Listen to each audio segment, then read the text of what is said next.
Welcome back. Time now for The Clash. As you may have heard in my digest before the break, I have no reservations about labelling Insulate Britain total menaces and empathise with the furious motorists driven to lash out against them on the M25.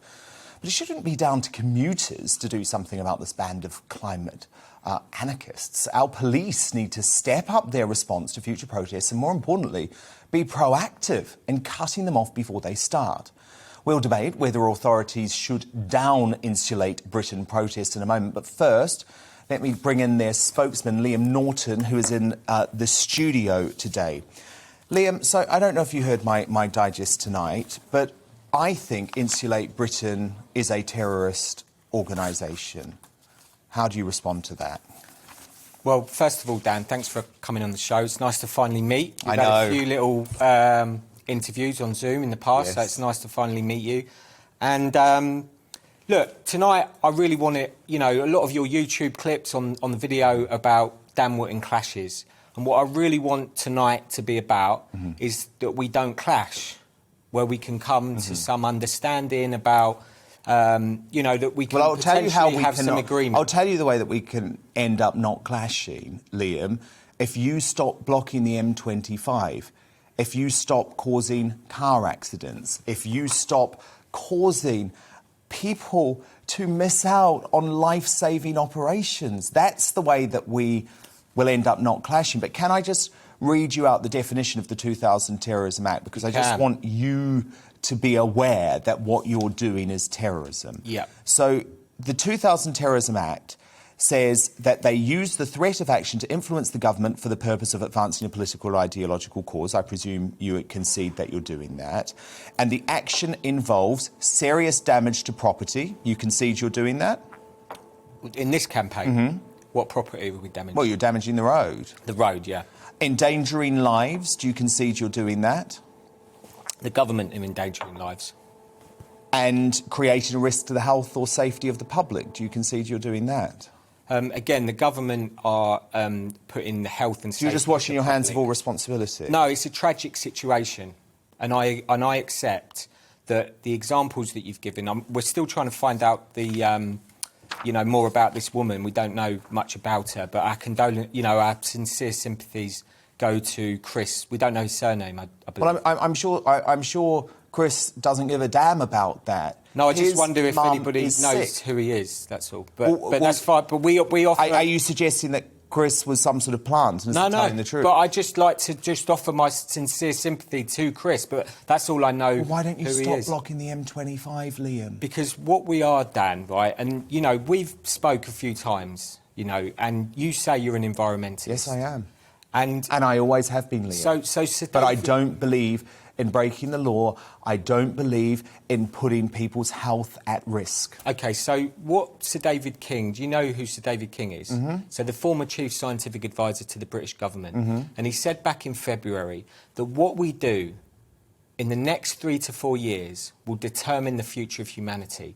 Now, you're an environmentalist, Dan, yeah? Can you read between the lines in terms of what that statement means and the amount of work that we need to do I could bring you a pile of statements this high of scientific advisors all around the world, including working for the UN, who have as early as 1974 warned that the world was going to end. And actually, one of the reasons why I take my particular position as an environmentalist is because when I was growing up in the 80s, I was scared stiff by activists like you telling me that the world was going to end because of the ozone hole issue. The world didn't end. You shouldn't be terrifying kids. The UK is doing more than any other Western country to cut down net carbon emissions. What's your issue? What's your problem? Why do you want to cause chaos and carnage on the streets? Dan, I'm not here to try and persuade you of anything because the argument, there is no argument anymore.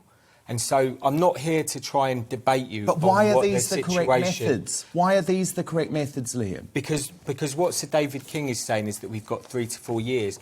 And basically, we're not seeing... What we want to do is encourage the government to show some leadership on this issue. Now, Insulate Britain, what they're calling for is the best value for money. So you want the government to pay to insulate all homes? Pardon? You want the government to pay to insulate all homes? Yes. No matter how rich you are? Well, I mean, there can be some nuance into the statement. We want a meaningful statement from the government, and some of the details could be ironed out. But generally, yes.